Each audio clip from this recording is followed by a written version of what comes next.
All right, well, we'll call the meeting to order. It's about 7:31. Any comments on the minutes from last meeting? If not, if I could get a motion to approve. So moved. And a second? Second. All right, all those in favor signal by saying aye. Aye. Those opposed, same sign. All right, financials, I don't believe we have anybody here to present, or are you going to, Aaron? Okay. I will be reading off the financials. We're doing some staff transition. There'll be somebody who will be joining us in a future meeting, but they were unable to do so this morning. So attached is the RDA budget and actual report as of June 30th, 2026. These reports present year-to-date budgeted and actual expenditures in the operating budget and actual expenditures in the capital budget. Revenues, expenditures, and other funding sources are reported once they are realized. As of the end of June, there $151.32 has been paid for bond costs, $39.08 in software allocation costs, $1,922.59 for a CSM related to the former RDA TID 7 land, $84.32 for water costs related to RDA-owned property, $6,935 related to interest on bond payments, and $70,000 related to principal payments on bonds. $46.88 for stormwater charges. Total expenses equal $79,179.19. Can you refresh my memory on the bonds? What are those for?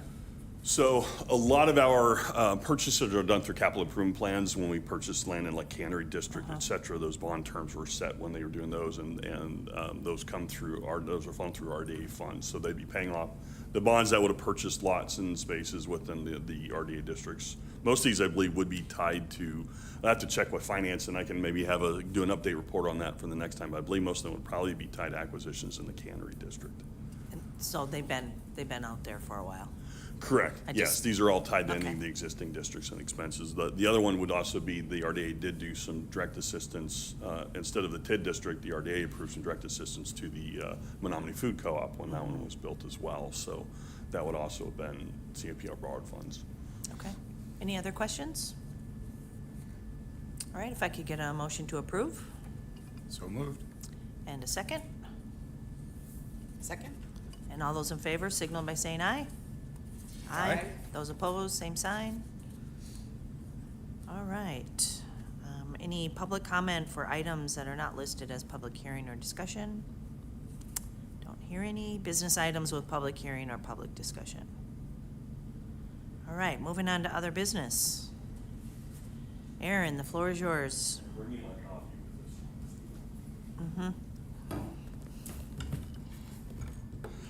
So thank you. I had to go back to 2021 to find this slide presentation. So the item we're looking at is the liner site. Is under contract by Merge Urban Design, and what I'm going to do is go through the site real quick to show what they propose. The remnant site is highlighted in red, about 11,000 square feet. At the time, it's a very small space to build adjacent to the Children's Museum. They had a project that fit within that space. This was what they had pitched to the RDA at the time.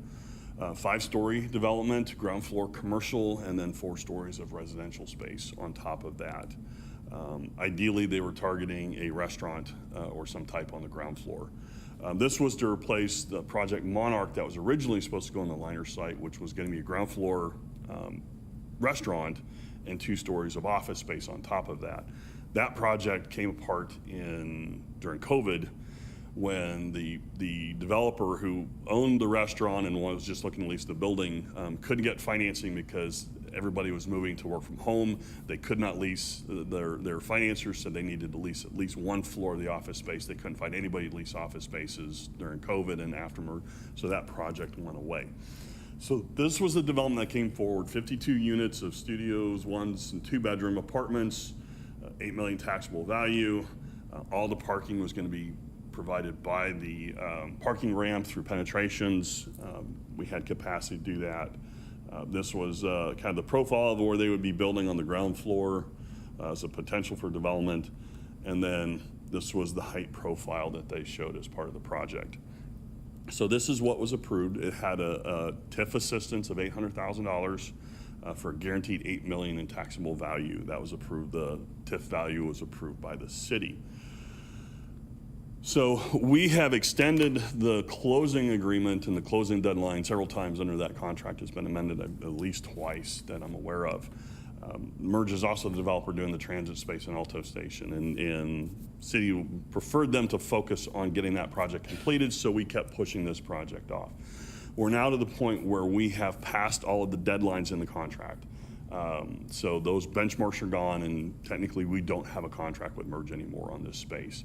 We have also been getting inquiries from local builders or local realtors representing clients who have an interest in that space. The last one that came forward they had a client that was interested in doing office space in there, and asked, what's the status? Is it still available? Is it coming back on the market?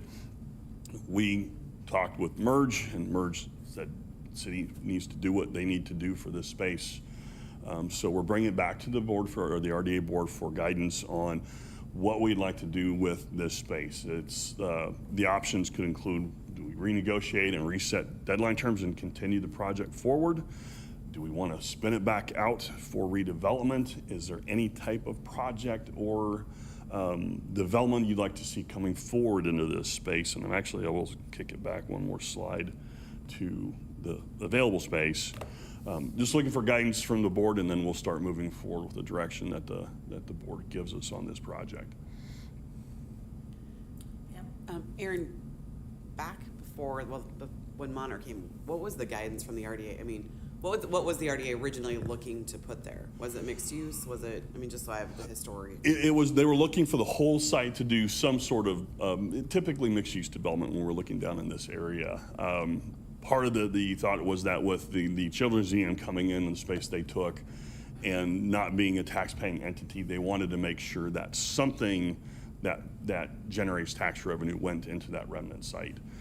Monarch approached, when they were kind of collectively pitching the site together, Monarch and the Children's Museum were looking to do this as kind of a joint development, even though each one was their own separate thing. Merge kind of carried on that same theme with the design they built that could fit into a very small footprint and do that. But the RDA at the time didn't have any specific definite ideas. The Block 7 hadn't sold yet. That one came afterwards.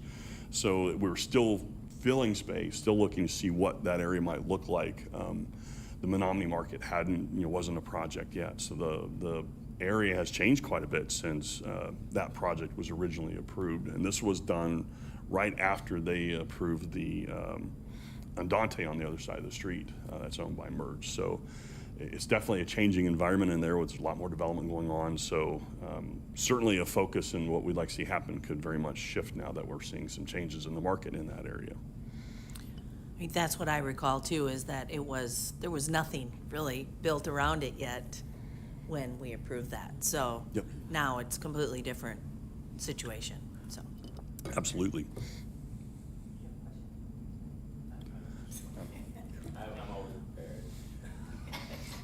So, not necessarily for our consideration, but from the standpoint of the TIF district, do they still need, is there a target dollar amount of development that they need within that to kind of keep things rolling, given that the Children's Museum is a non-tax-paying entity, et cetera?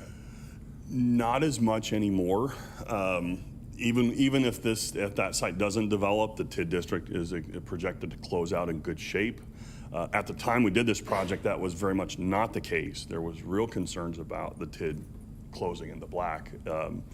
Heavy investment in infrastructure on the early phases of TID 8 to get the North Barstow area where it is was a lot of borrowing on the front end, and it was a very slow build for development. There's a long gap in between there, but between the Menominee, the co-op project, the B7 Flats project, we saw a lot of value rolling in quickly in a very timely manner, and the TID's in good shape.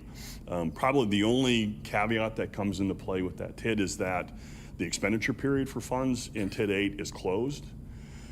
Existing agreements work, and so the $800,000 that's tied to an $8 million project for that space is still a viable TID assistance.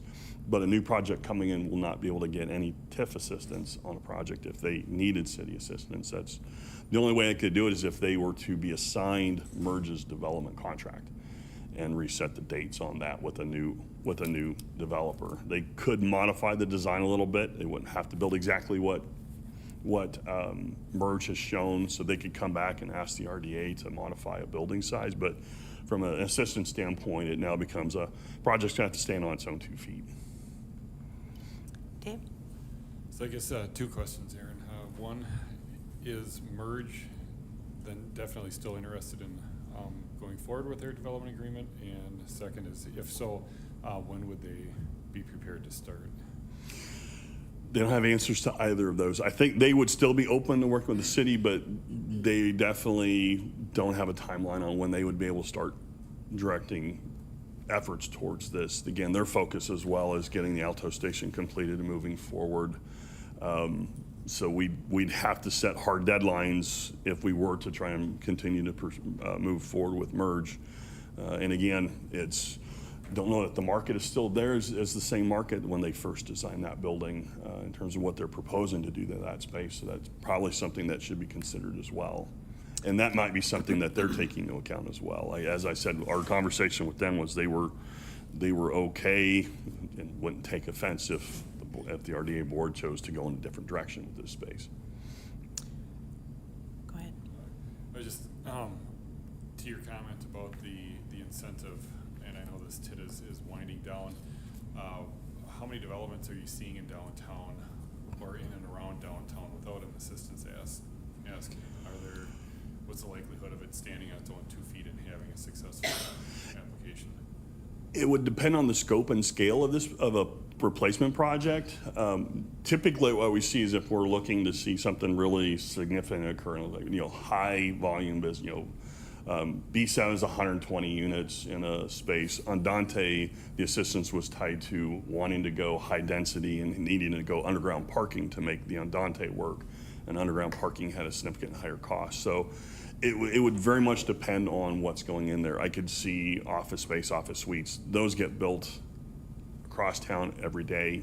I don't see they would rise to the level of being qualified for a TIF assistance, but if they try to do what like the Andante was looking, or what Merge had proposed to do for this space, that is the type of projects that, the higher density, going taller, 5 stories, those are the type of projects that do typically request some level of assistance. And in today we would normally also require some level of public, guarantee some level of public benefit. That one did not have any type of affordability guarantee on that one. That was a project that was approved before we started doing that as a policy with other projects. So there was no set aside units or anything like that. Mostly it was tied to, it's a small, challenging space to build on. So that was the tie-in for that. Go ahead. Given the small footprint there, and if it were a scaled back unit, scaled back type of development, lower value, would the cities have the same appetite in terms of providing parking or cut pass-throughs from the building, or is that kind of specialized to a larger, higher cost investment? No, we would definitely be open to that. The ramp there was actually built for penetrations in that wall. The intent was to see businesses building on that space make use of that connectivity to the parking ramp.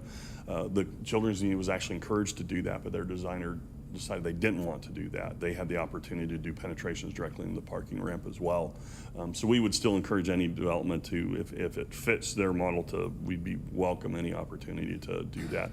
We have capacity for parking within the ramp, particularly if you're talking about daytime operations, nighttime operations. You see a little bit of a shift and changes to work from home, those types of shift in office spaces. I've seen the ramp not as heavily reserved for spaces as it was prior to COVID. And if you're looking at like living units, residential units, there's the theoretical shift from day to night use. Daytime workers leaving the ramp while folks who live in the apartments are moving in after work. So you see a little bit of a shift there. Should the JANF buildings see a big tenant come back in, or RCU make a big shift in their policy, you could see parking get tight in that space again, but the parking is just reserved access to it as part of their agreements. It's not reserved stalls, so it's still more or less first come, first served within these spaces. And again, if you see what's going on, by code, they'll have to build something at least 2 stories. Preferable would be see something comparable to what's the surrounding, and 3 stories would be ideal to go at least that high. But by code, they'll have to build at least something 2-story within that space. That's part of the downtown code. We don't do just ground level construction anymore by the LDO. In my opinion, I think it's time to move on. It's not a secret that Merge is having some financial difficulties, some issues just due to the transit center. It's not hurting us to leave that site vacant the way it is until we can truly find the right developer person to buy that space. I don't know, that's just my opinion. I would join in that assessment. We have extended it on multiple occasions and for reasons that were, understandable and so on, but we've raised the question before, how many times do you extend something out without kind of a more substantial view of what the timeline is going to be? And I think if there's interest, I think it's better suited for the city and from our perspective to just move forward and find something else. Yeah, a quick question about the development agreement. So if somebody wanted to come in there, does Merge have to be like okay with that? Or if somebody comes in and wants to build basically the exact same thing that they wanted to, could we just give it to them without Merge's permission? It would actually have to assign the contract to them, because the contract, the DA and the assistance that goes with it is with Merge. And obviously, I don't know how, to the extent Merge has done any type of architectural design. I know they've done some preliminary stuff, but any of that type works is proprietary to them. It's their architect. They own the rights to it.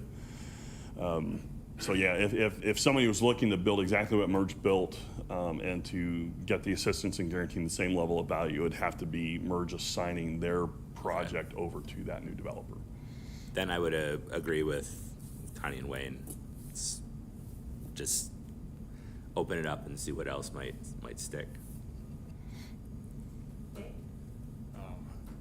With the new LDO, is there any, I guess I have 2 things. Number one, I really like the Merge concept, but I agree, I don't know if it still fits or not. And given the opportunity that concept is likely the only one that would have assistance,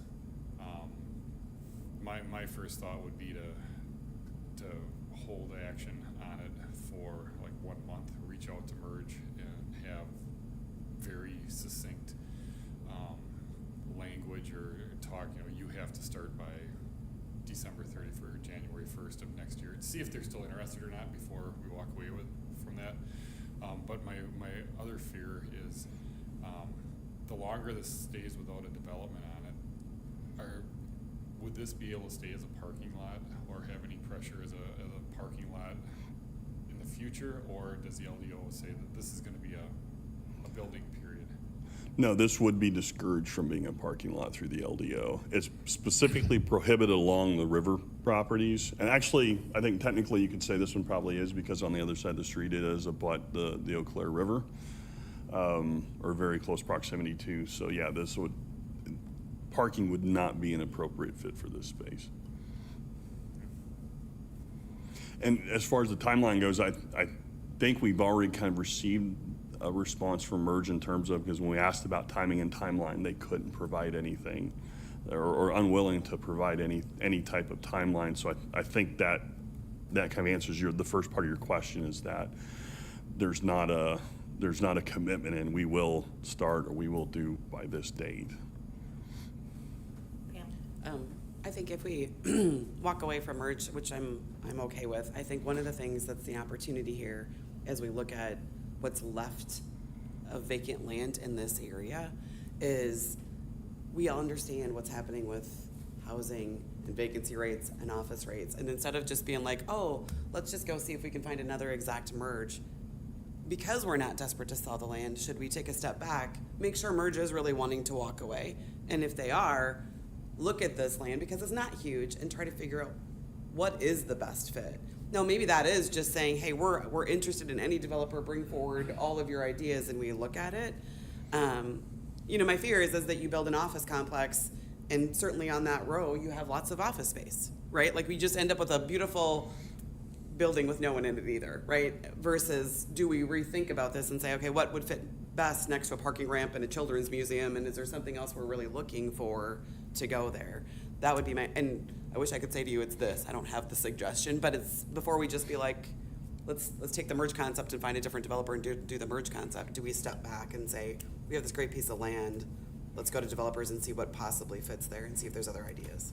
But it does have to come back to us for approval, correct? Absolutely. It'd be a new project presented to the RDA for approval. And I would say that the last inquiry we had was for an office tenant who was looking to build their own offices. So the realtor that approached us to see if it was available, their client would be building their own facility, and so it would be guaranteed move-in because they would be the ones moving into the space. Dave? Given the TID is in pretty good financial shape, is that an area that would be a LIHTC candidate? It would be challenging because of the space. The LIHTC, I mean, it could. I don't know how they would accommodate parking. The ones who are doing it, they're doing their own kind of podium style parking. They can't do any commercial, and we can't do ground floor residential within the downtown district. So it'd have to be some sort of commercial use on the ground floor, or they could do podium style, but it's a very small lot. We could certainly offer it out. I know we've had some folks who are interested in that type of housing. They've done some test fits on lots, and they could certainly look at it. I don't know one that's gone something this small. The rents on it were going to be pretty much premium rents or very, very full market rate rents, because a lot of the design they were looking at, they were not going to be able to double load hallways just because of that compact nature of it, which means you're spreading your costs over a lot fewer units. But it certainly could be an option. It is in a qualified census tract, so it would definitely be a potential site if you found one who was interested in building something less than trying to hit maximum occupancy numbers. Can I ask a question? Why isn't the whole site developable? That's the Children's Museum to the north. Oh, this is an old picture. Yeah, this is the old So site like, picture. why I don't just we just do it?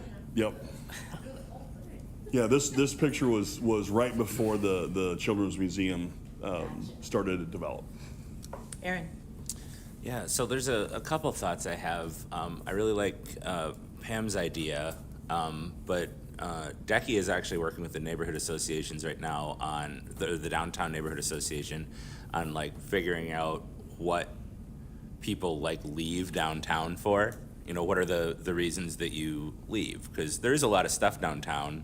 What isn't downtown that you have to head out for? And maybe once we have that information back, that could potentially, you know, guide what we try to find to fit there. If it's something that would meet some of those deficiencies in amenities for the downtown area. The other thing is, I know I've said this to Aaron probably a dozen times.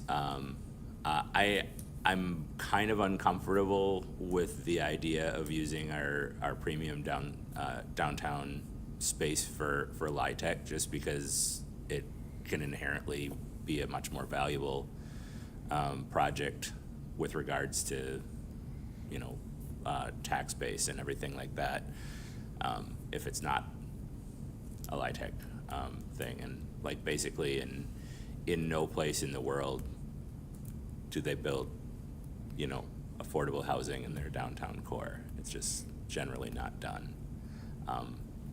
If somebody had a really good plan with it in, like, okay, I wouldn't be the stick in the mud that keeps it from happening, but it wouldn't be something that I would be actively pursuing. if left to my own devices. Oh, Wayne, go ahead. So, hearing what David had said, you know, and I know you said that Merge had kind of come back with a response, but I kind of keep thinking about the potential TID assistance side, and is there a financial value to Merge walking away and or assigning that to somebody else, a financial advantage to Merge to do that? Do we give them 30 days and just say, hey, you find somebody and assign this, you know, for a similar project, or we move forward and just in terms of a fair shot to them to say, you know, you can go forward with your own, or you can find somebody else, or we're gonna go a different direction? We could certainly do that. A way to approach that might be to let Merge know that they have till the August meeting to find and assign that forward, and we can reset give us 30 days to reset the agreement parameters and get that into a new ownership group to work through, and could bring that back forward to the RDA for approval in August. And if not, we move forward with marking the space and start accepting new proposals. So that would certainly be an option for the board if the board wanted to go that direction. Dave? Yeah, I guess if we did go that direction, I would want to keep it as tight as possible. So, you know, August, you know, make sure that they know, you know, it's time to let us know. I don't think it's gonna change, so I think we just move forward today, but I'm one vote.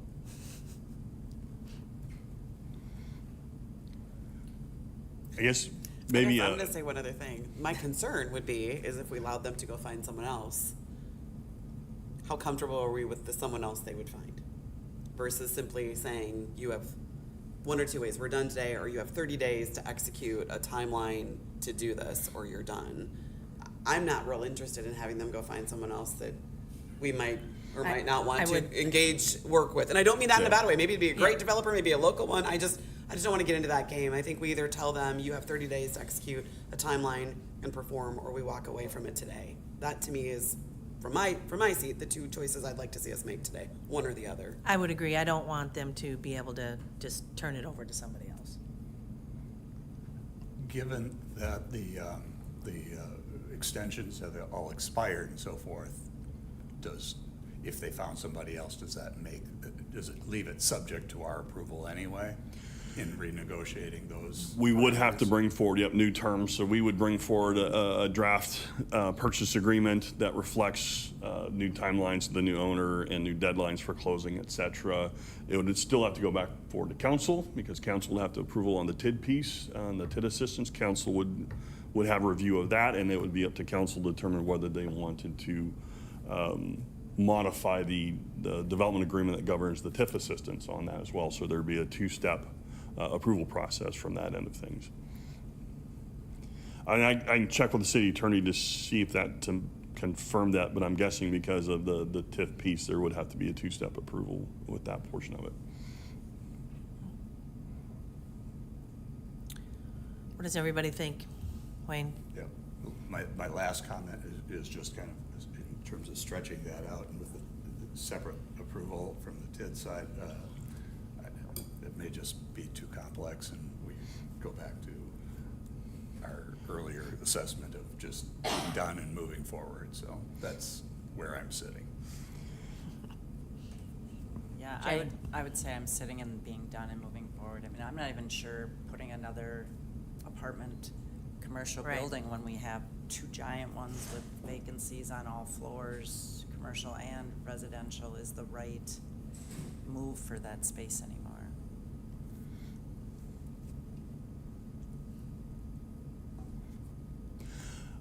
I guess I'd say, let's just do maybe a show of hands. So the first thought was to give them 30 days to give us a firm closing date, hold them to account, and reset their route forward with hard deadlines. Would be hard deadlines. And no transferability. I guess from a show of hands, who would look to support that route? No transferability. Sorry, Dave. I see, only see two, so. We still like you a lot, Dave. And my only thought, because we've sure been frustrated with the transfer center, although that's a different project. So I'm like 5149. That opportunity that is unique, if they were to move forward with that incentive that isn't available, to me, if that's enough to have a viable project go forward, where if we don't have incentive, I don't know if there's gonna be one coming through in 3 months or 2 years. But I don't know that answer. I don't know how important that is. So that was my only thought process there. But I certainly can go either way, so thank you for not putting me off guard. So moving forward, we have a very robust route to put projects forward. We'll go ahead and create a new piece of promotional material. We'll push that out through. We have a punch list of 57 developers that either currently work or have worked in or have expressed interest in working in the community. They'll get a direct notification. They'll get posted on our website. And our new website and our new land search site has undergone a phenomenal change with Kendall's redesign. Over the last year and a half, we are now the #1 search engine for space in the city of Eau Claire. We beat out LoopNet, Location One, and Realtor.com, and all those. So we have really good presence. We can really get in front of a lot of folks. From a guidance standpoint, I would be curious, are there any types of projects you'd rather not see coming forward there? We can put some parameters on what you'd like to see come in this area. Is there a general type that you maybe think we should probably avoid moving forward as we start putting these out, or something in particular you would maybe like to try and focus on? Because when we put these out, we can give some guidance to the developers when we release these that, RDA would love to see, mixed use, would love to see something of this type or this type. If there's any particular parameters you like, we'd love to incorporate those into the next push on this space. I think if we do go office space, that it should be owner occupied. To what Jenny had said, there's just with the vacancies of apartments and commercial space, it just doesn't seem that investment rental space is the right route at this point. Do we know what those rates are currently? Not at the moment. We have a few that we're getting. We're actually in the process of getting with property managers and putting together a better picture of what the rental picture looks like in terms of square footage. I know most of the ones we know are the new construction square footage tends to push $20 square foot or north. Actually, it's probably getting higher with construction costs continuing to climb based on the fit and finish of those type spaces. But it's definitely not cheap on the new construction side. I don't have a dollar amount in mind, but I would like to see, some recommendation from either the city's viewpoint or from your viewpoint of what dollar valuation of development should go in there.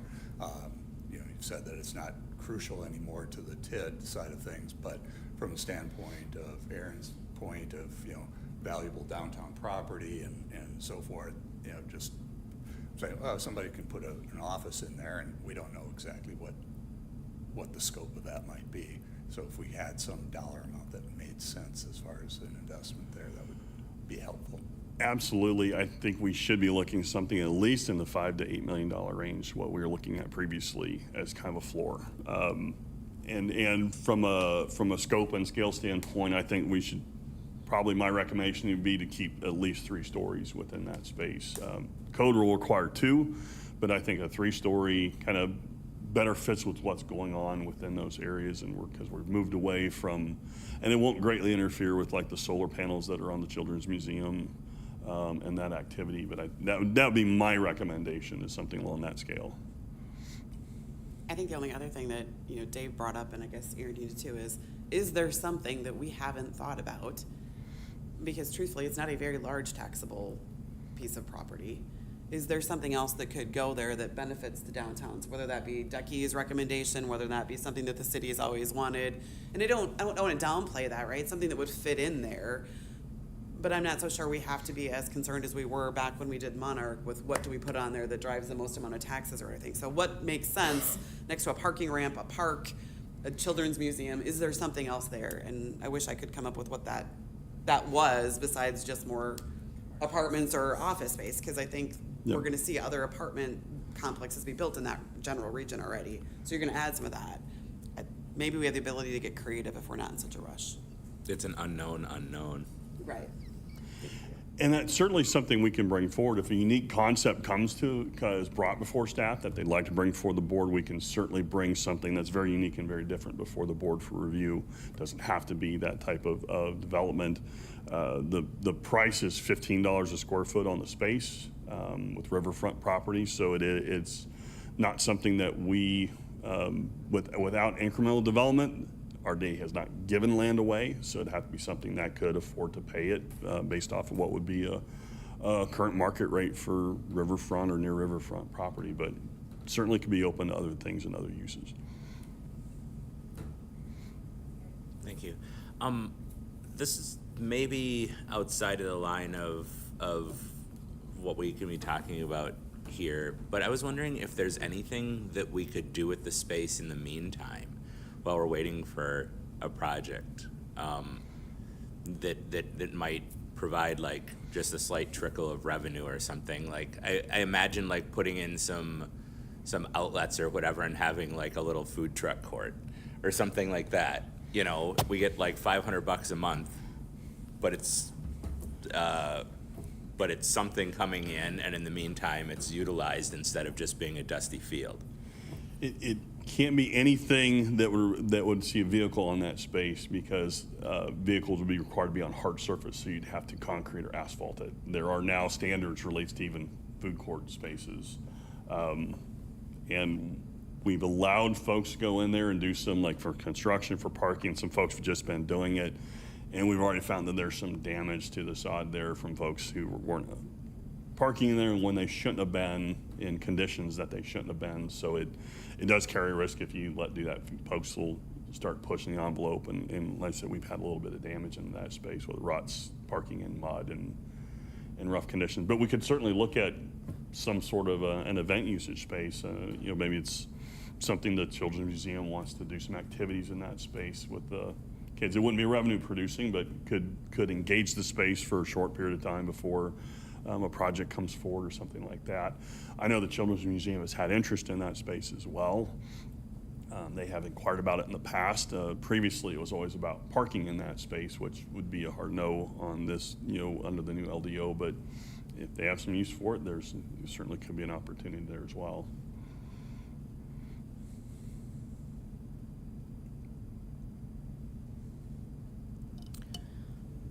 All right, you have enough information to move forward? I have what I need. All right. We will move forward on that. Okay. Next item, RDA districts. So just want to give a quick update where we're at with the RDA districts. We presented in June, the last session in June. Council moved postponed to do some more public engagement within the two districts. So the next session will be, I did a public discussion session last night on the Monday night session. We've been getting some public feedback, mostly from a couple of housing advocate groups, wanting to make sure that we have guide rails on development to kind of prevent gentrification in the areas that the RDA might be working on. But overall, they were very positive and very supportive of what we were looking to do within those districts. The district will go before council the next session in 2 weeks. There'll be another public comment period, the public hearing, or it's not hearing, but a public discussion on Monday night, and then the legislative session on Tuesday. Council will then vote for approval of the districts at that point in time, and then they are operational from that vote forward. We'll be able to start bringing proposals and projects back to council or back to the board. We will anticipate bringing forward a piece we discussed previously, the RFP, to do some river study on the district. We'll look to bring an RFP forward on that in August, assuming that the districts are approved as presented. or with minor amendments from council. Council does have the authority to do some minor amendments on those, and then we'll be able to start operating in those new districts. So it's slowly getting there. We've found that folks still don't truly understand how RDA works, what their intent is. The first time they hit, I got more phone calls, particularly from folks at the 900 district building. Got calls from 3 different owners and 2 different developers on that space. Just couldn't believe we're tearing it down. And I called them all back, said, we're not tearing it down. The language of the district plans are written in accordance with state statute to establish state parameters for blight conditions. We have no intention and no plans to do anything, so everything's settled down pretty quick, and we haven't heard much comment at all beyond that, other than there's some stuff still floating around on social media. But we've done a lot of education on how RDAs work and what their purpose is, what their intent is to do, and what the intent of these districts are to do. And we've been getting good feedback when you kind of break it down in very basic understanding. We've been getting good feedback and response from the few folks that we have talked to on these. So I'm looking forward to be able to operate in the two new districts moving forward. Happy to answer any questions related to the process or where we're at with that. Questions? Aaron? More of just a request. Would you mind just sort of like going through what the parameters of your conversation were with the affordable housing people and like what their asks are?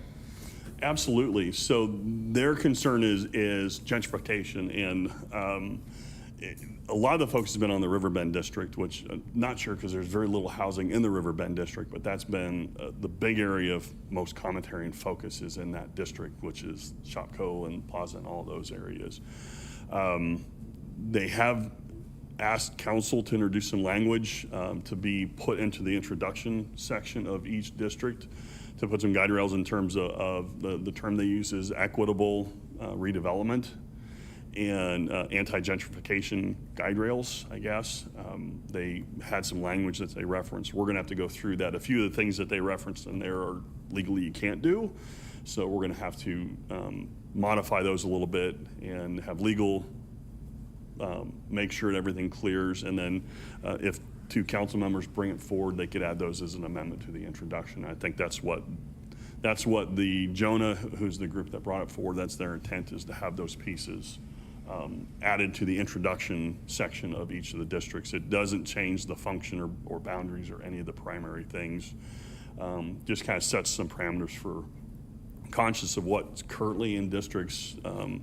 Their concern is that the district changes might start displacing residents in certain areas that are already there, or create disadvantages to smaller businesses. So we'll look to tune some language in there to make sure that that's something that's consciously considered as we look at projects moving forward.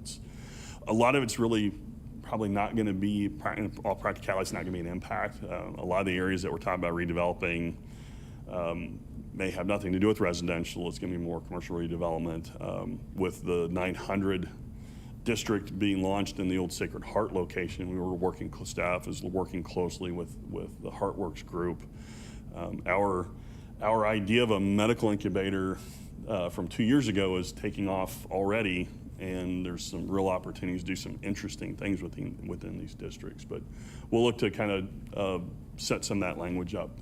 Like I said, their concern is to make sure that we're not going to see displacement of folks who have no opportunity to know where to go.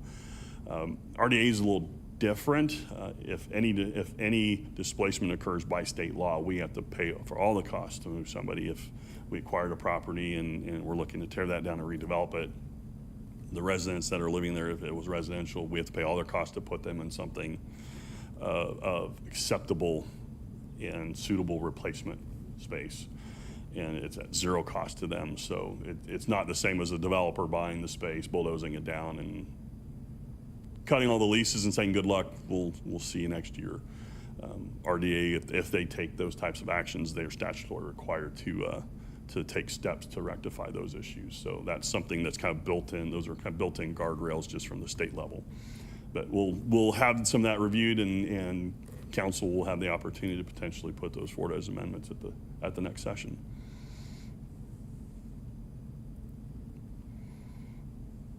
Any other questions? Okay, thank you. Thank you. So for the executive director's report, we'll notice we referenced it before the meeting started, but Ray French will be stepping down off the board. He moved, and it turns out where he moved is technically in the town of Washington, so he's no longer eligible to sit on the RDA board. We have kind of a mix in terms of parameters. City of Eau Claire, though, right? He is in the city, so he's in one of those pockets that it's in the city of Eau Claire, but it's actually the town of Washington. You look down, best example is when you walk down, heading south on London Road. If you look to the left, you're in town of Eau Claire, or city of Eau Claire. You look to the right, you're in town of Washington. And RDA is one of the committees and commissions that does have a residency requirement. A few of them do, some of them do not. If you work in the community, it's sufficient to be able to serve on board. The loan board's like that, but the RDA specifically does have a residency requirement. So Ray stepped down off the board. We'll be going to the resource bank. If you know of anyone you think would be a great fit or has an interest in there, I did look at the resource bank. There's only 2 names in there. The RDA was the last choice on their list of 5, so would love to see some folks come forward that maybe were higher on the list that were interested in serving. So if you know of anybody that's interested, feel free to send them our way. We'll get them a link to the resource bank so they can put their name in and would. Absolutely. So we will be backfilling that position. I don't know if trying to remember when the appointments committee meets. I don't know if we'll have it filled by August. Definitely have it filled by the September meeting. But, pardon? No. The otherwise, we still have a couple of interested folks. We are still anticipating. We've been still talking with Hiker. We still anticipate seeing their proposal come forward.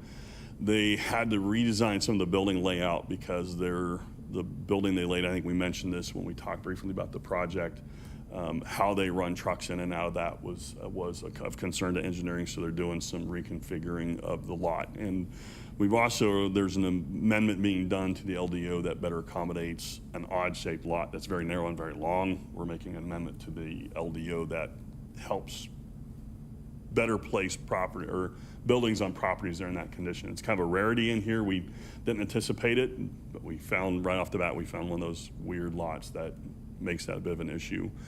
We have a couple of interested parties in the Kessler Park location. They're looking at it, modeling some potential development in that space as well. We are probably going to relay out the Heights, and we're going to put together an internal reconfiguration of the Heights development. The master plan shows that as 2 large buildings, and Silver Creek, who was previously looking at space, was looking at 2 large multifamily housing units. With the slope and with the market that's going on, we're thinking we might remodel that as maybe a smaller multifamily density on the southern end of the Heights, because it's kind of almost like flask shaped. It's a bigger space, buildable space on the south end of it, next to the Cannery Park, and then it next down and narrows up as it goes up the hill, and that's where the slopes are. We're going to model how like townhomes or row homes staggered running up the hill would fit in. We get a lot of inquiries about home ownership within the Cannery District projects. None of the projects we've done for, or very few of them, have been home ownership opportunities, so we have the capacity internally to do some layouts within that space and show some other options of what can be built in there, and we'll push those back out to the development group. We haven't seen any new inquiries on that space here in a bit, and we pushed that out a couple of times. So we're going to show some other options for how to build into that area. I got a quick question, if I could. With the Kessler Park thing, was that like a swap between the city and the RDA for the space so that? Correct. Okay. Yes. I was just wondering for sure Correct. how that worked. Yep. I made an assumption, wanted to confirm. Correct. The RDA traded all the parcels where the Cannery Park is. Those were all RDA parcels, and they exchanged those for the Kessler Park location. I think you mentioned, did the restrooms come down? I don't know if they've come down yet. They were getting the demo bid and they're planning to have those come down, so it will be more or less shovel ready. When they redid one of the streets, I had suggested that streets put a 4-inch stub for water on the south end of that. So Kessler does have the capacity to do something higher density on the south end. It'll have the capacity to do 30, 40 unit multifamily in that area. If nothing, we see a lot of the interest we're seeing is on the Kessler area is more transitional, maybe looking at a maybe 3-story multifamily in the south end, and then shifting into maybe twins or single unit duplexes if they're talking rentals as it moves north, which is a good way to blend and transition across that lot to the single family homes on the north end. So we have some folks looking at a lot of different configurations in that space. Any other questions for Aaron? Thank you. All right, thank you. Well, I think we have a new city manager since our last meeting, so I'd just like to congratulate Mr. Solberg on that appointment, and well overdue and well-deserved, so thank you for leading our city. It is, it's truly an honor, so, it's busy, but it's good busy. This is my last one, I'm going on vacation until Friday. So no meetings today, but, no, just seeing everything that with these 2 districts, I'm super excited about these districts for different reasons, and, what council approved last night, and my involvement with Gateway, and, the Housing Our Neighbors Collaborative that the Chamber of the County is kind of stepping up for. There's a lot of very good things going on in the community, and we have people in areas where you haven't really seen it since before COVID, where it seems like everybody's kind of pushing the same direction on different issues instead of going different directions. So I'm optimistic, and yeah, very, very grateful to have this opportunity. Good. Well, congratulations. Thank you. All right, we do have a next meeting date set of August 19th. With that, I guess I will ask for an adjournment. So moved. Okay, can I get a second? All right, those in favor? Aye. Adjourned. Thank you, everyone.